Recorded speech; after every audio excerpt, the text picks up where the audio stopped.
So, to continue on to the issues that I was speaking of previously, I'm going to have to start with, or start again with, the cape. The cape is an interesting theory of mine, or an interesting theory in general. I don't know if it's mine or not. But the cape is basically to allegize the concepts of words, and basically to use words in different formats, connotations, to make them fit different monarchs. And those different monarchs are seen in rap music mainly, and poetry mainly. Oops, I just drooled. But, anyways, so those rap music and poetry that I'm speaking of ends up becoming a platform for qualia. And that qualia is, in essence, how we rank what is good and what is bad. So we qualitatively view it, we conceptually view it. Our qualitative principles, what is it that tells us what is right and what is wrong? Or what is good and what is bad? Are qualitative or are quantitative?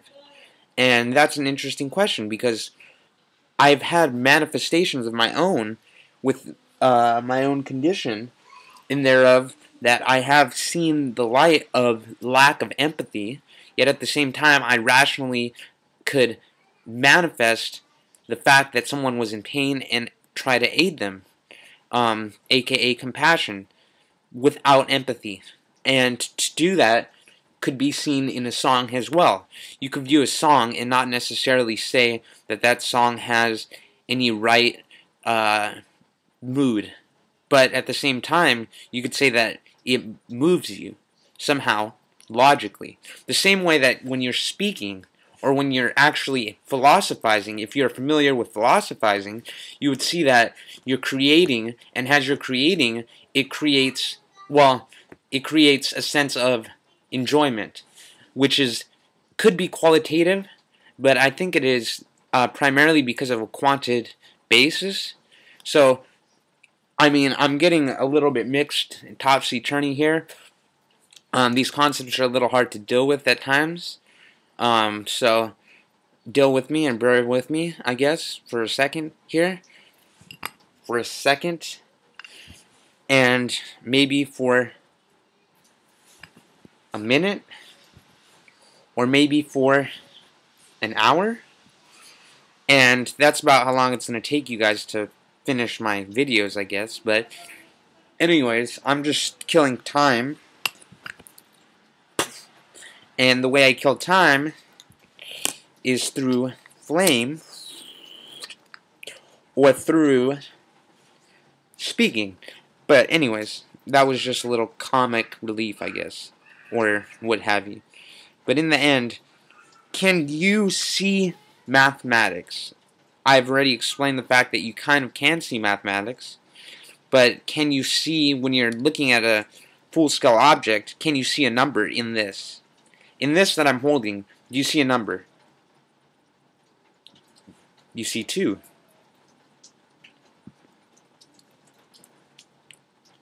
You see 3.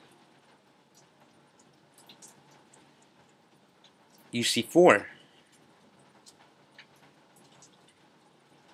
You see 5. You see 6.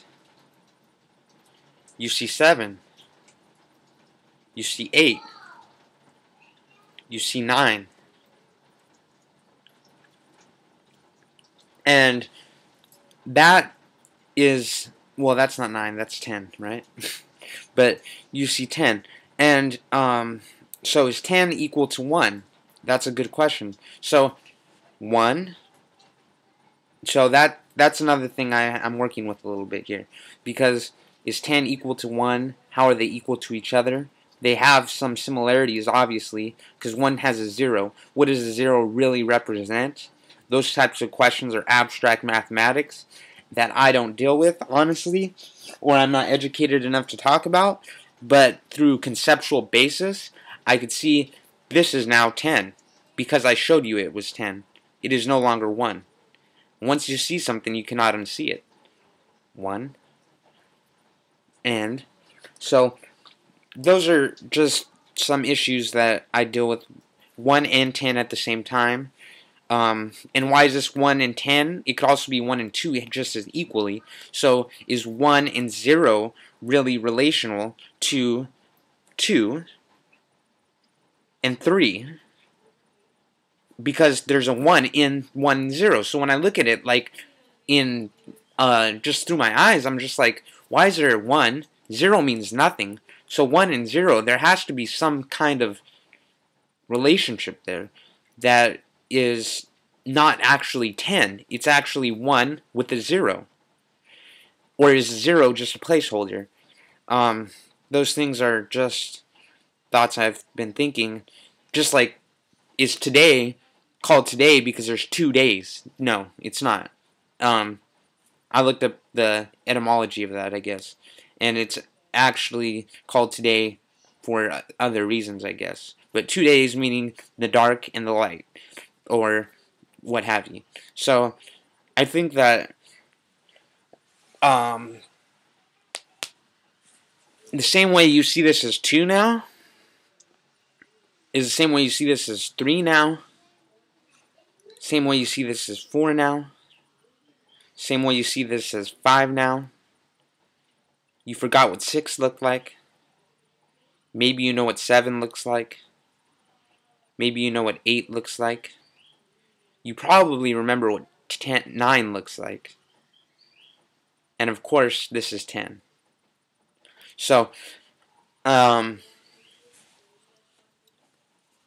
is that mapping numbers? Is this hat a number? It's number 1. Or is it a number 2? 2 pieces to the hat, the crown and the bill. Or is it 3 pieces? 1, 2, 3. Or is it a complexion of pieces that we cannot understand? Or is it simply just qualitatively based matter?